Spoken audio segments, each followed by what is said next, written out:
Sometimes, as a small shop, we often take on jobs we know we shouldn't take on just to help our fellow man. This is one of those jobs. Hello, welcome to Topper Machine. I'm Josh Topper. Yes, this is one of those jobs. I do not do automotive work. I've been burned every time in the past I've ever done it, and I'm hoping this is no exception. I felt sorry for this guy. Now, this is out of a skid steer. Yes, again, people are spending way too much time and money on these old junk skid steers. Just go buy a payloader. They're a much better machine. But what this is a crankshaft out of a V4 Wisconsin, and he had the new one, which is right here. He had this ground ready to go, and then he disassembled it and found the shafts were different. Now this one, the old one, is a tapered shaft and much shorter. We're going to attempt to shorten that shaft to match this one. Now in order to do this, we're going to be using the taper attachment on the old Monarch, mostly because I haven't spent the time to learn the taper attachment on the Lion yet, but this is still a good job for the Monarch. So we'll go ahead, and the first thing we're going to do is we're going to set our taper attachment to match the taper on this shaft before we even touch the other shaft. So on the Monarch, I start by tightening up these clamps. Loosen that,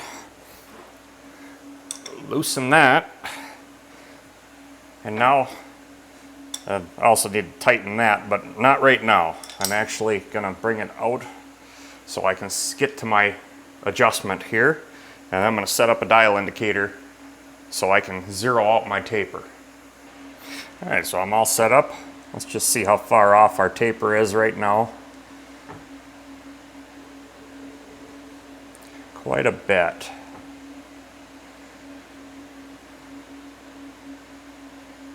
So I'm not steep enough is what I'm seeing. So we'll go ahead and adjust it a little bit. That's a lot closer.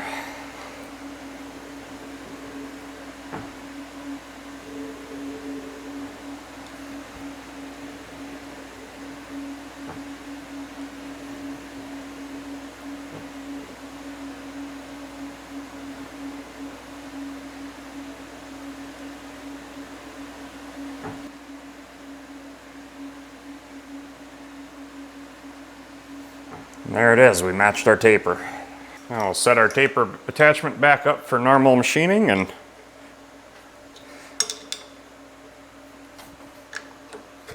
swap out our crankshafts.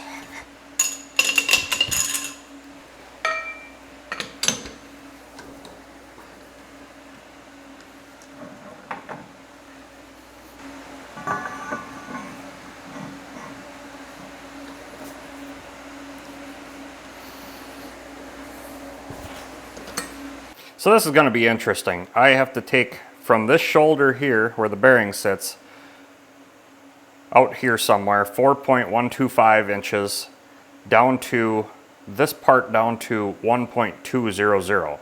And then we start our taper off that 1.200 and come up. Now, this shaft is keyed.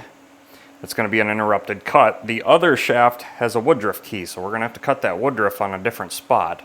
But I can't run the steady rest because I don't want to risk damaging the bearing surface here, and I'm not sure where I'm going to end yet with the taper because it's kind of hard to tell on the other one. I know this is a seal surface also, so I don't want to put the steady rest here. So we're going to do this all between centers and just take it as easy as we can, try to get it down to our 4.125. And then we'll figure out a plan from there. I still got to drill and tap in on the end also, so that's going to be an interesting thing to do too. So I'm just going to bring my cutter over my insert and just touch it lightly, zero my digital readout, and come back to my 4.125, which is right there. And we'll zero again. So that is how much I got to take off. And we're going to take that down to 1.200. So I'm just going to touch off, make myself a little mark. Looks like it's going to cut fine. So I'm just going to take 50 in a pass just because I'm a little nervous how this is going to hold up. Yeah, it looks like it's going to cut fine.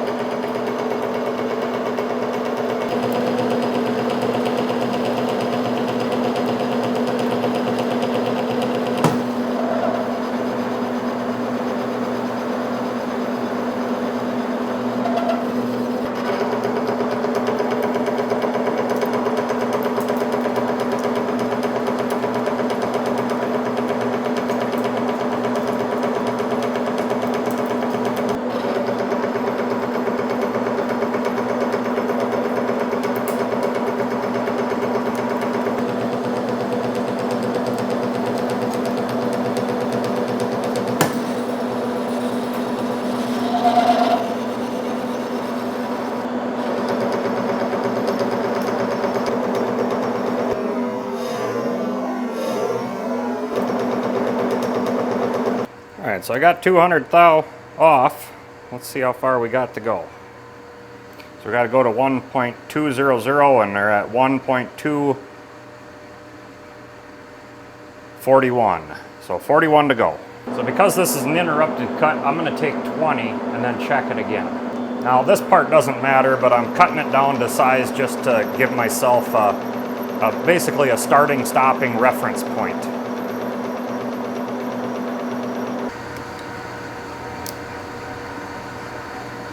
Yep, and that threw it off. I got 25 to go.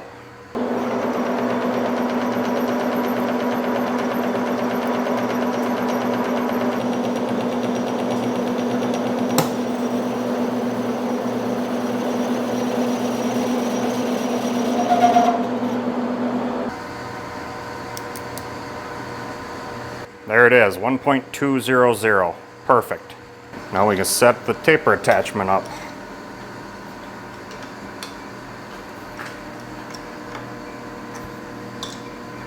Alright, we're all set up.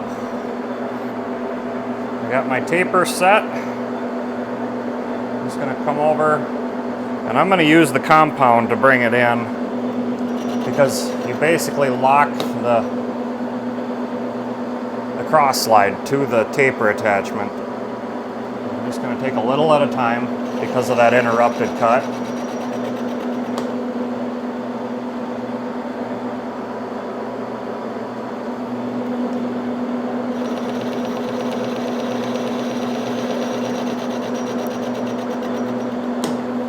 Okay, so we got our first few cuts here and it's tapering, but I'm seeing a major discrepancy here. And threw the indicator on it, and this is why I hate engine work. It always bites me in the ass. I got 10 thousandths deflection here. Even if I take the center out,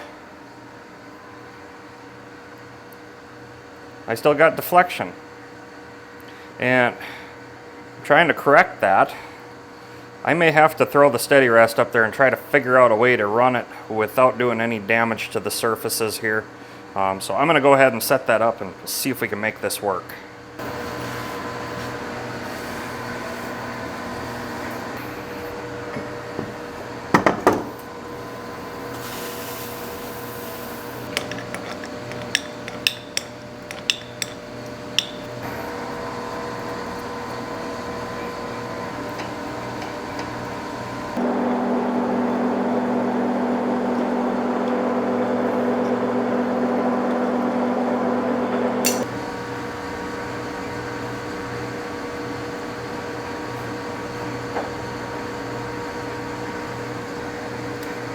So I got my steady rest up here. I got just enough clearance to get on the seal surface and I think that'll be okay. I'm gonna run oil on there just to protect it as much as I can.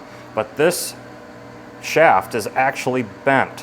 And I don't know how the crankshaft didn't find that, but I need it to be as true to the bearing surface in here as possible. Now I'm running true. Well, as true as can be out here, but this should be holding true in the steady rest. So now I'm just going to cut this off and I'm going to re-drill my center and then also drill it for the bolt that goes in the end. And then I think we'll be in good shape to run the center again. Again, engine work always has a way to bite me in the butt every time I do it. So let's hope this works. When I ran my indicator up here, I'm running true on the shaft here.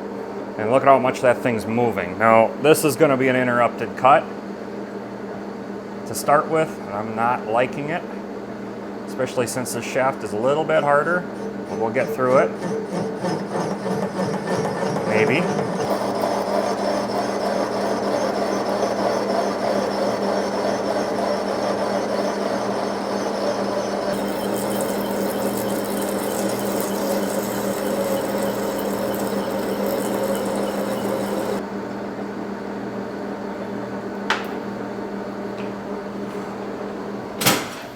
Got it. We'll just face this off at this nice slow speed because I don't want to risk anything with this thing.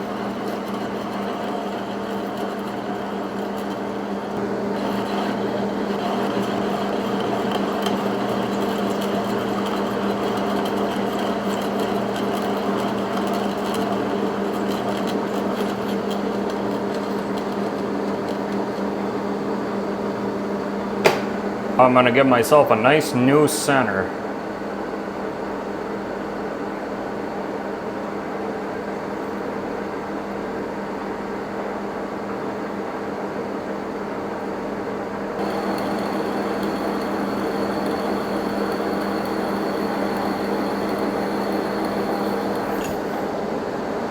And since we're already set up, we're going to try the anchor lube again in a horizontal fashion. This stuff's supposed to be really good for harder materials. So let's see how it performs here. The thing I really like about it is the lack of smoke.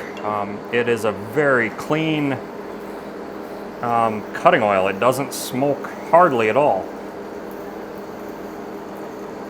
So for you guys in your garages and basements, this would be an excellent product to keep the wife from complaining.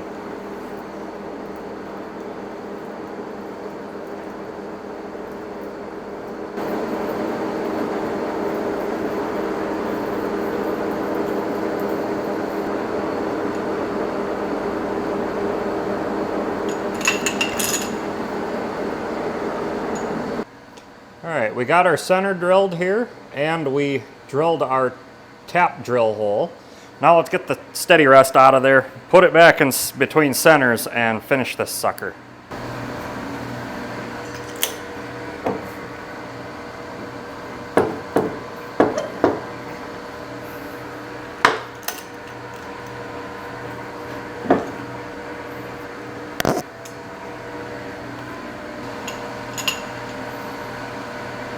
All right, let's see how we did. Oh, way better. Yeah, that we can live with. That's about 1 thou right there. Perfect.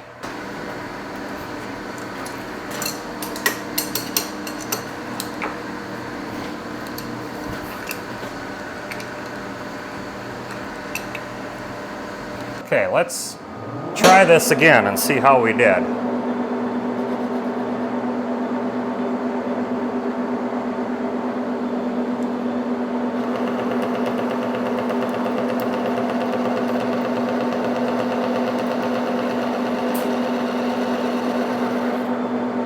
That looks a lot closer to true.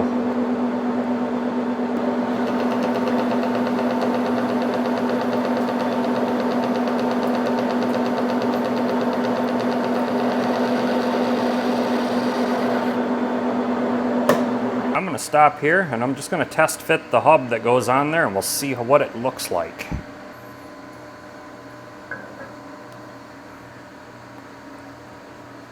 Beautiful, no wobble at all. So we'll go ahead and just keep cutting that taper until we get this end right down to 1.200.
This will be the last pass.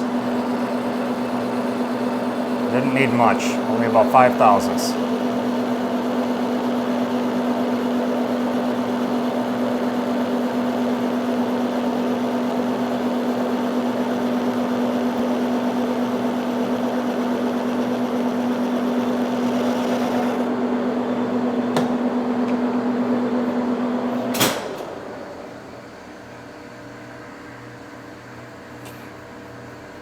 I think I'm going to polish that with a little emery cloth because you need to take a little more than that with these inserts to get a nice finish. And so I'll just polish that up.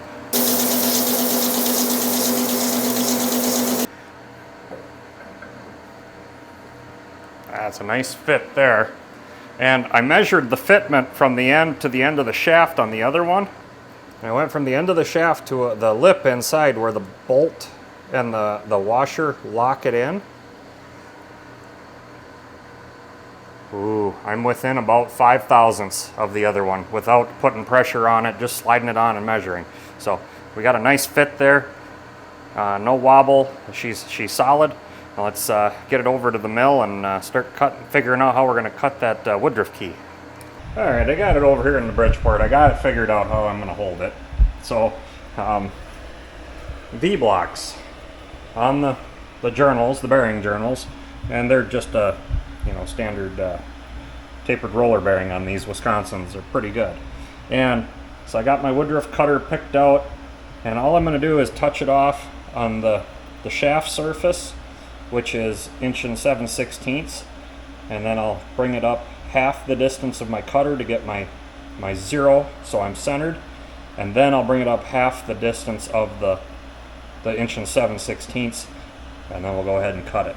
So I'll just bring it down to touch, lock my quill. I didn't bring that down much. I mean, it's not going to hurt it to come down just a little. And I'll back off the knee after I zeroed it.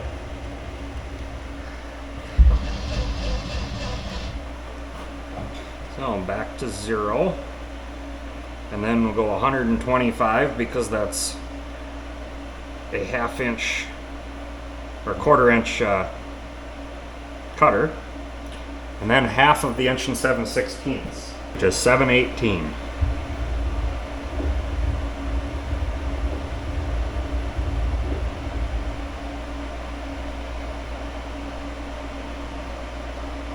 And we should be dead nuts center. Take a look there, and yeah, that looks like it's centered. Okay, I hope you guys can see this all good. I'm just gonna touch it off and then zero my readout. I've got the table locked right where I want to be.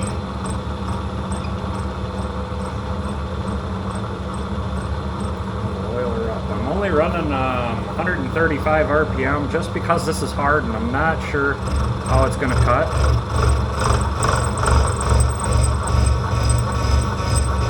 And this is a number 808 key, so we go 308 thousandths deep.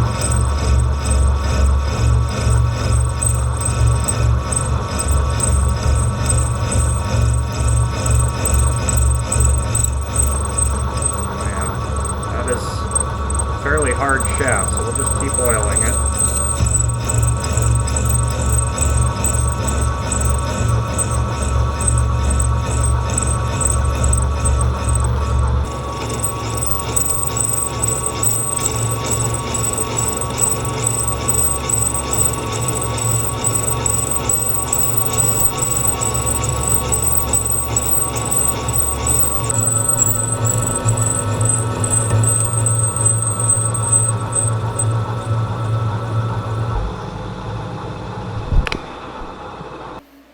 All right, we're at the depth that it's supposed to be. Let's get it out of there and let's check it out, see how it fits.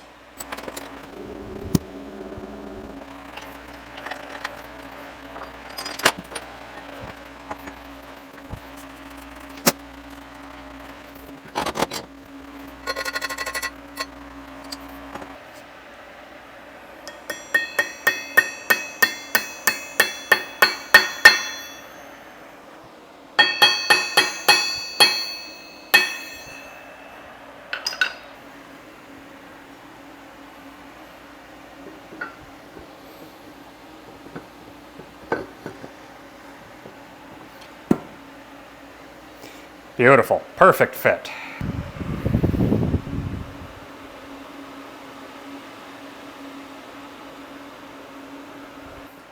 And the final step here is to tap that hole.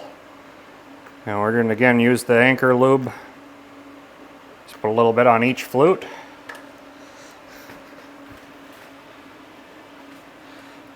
I'm just going to hand tap it because there's no good way to machine tap this. Not much for ways to hold it good. And, looks like we're going pretty straight.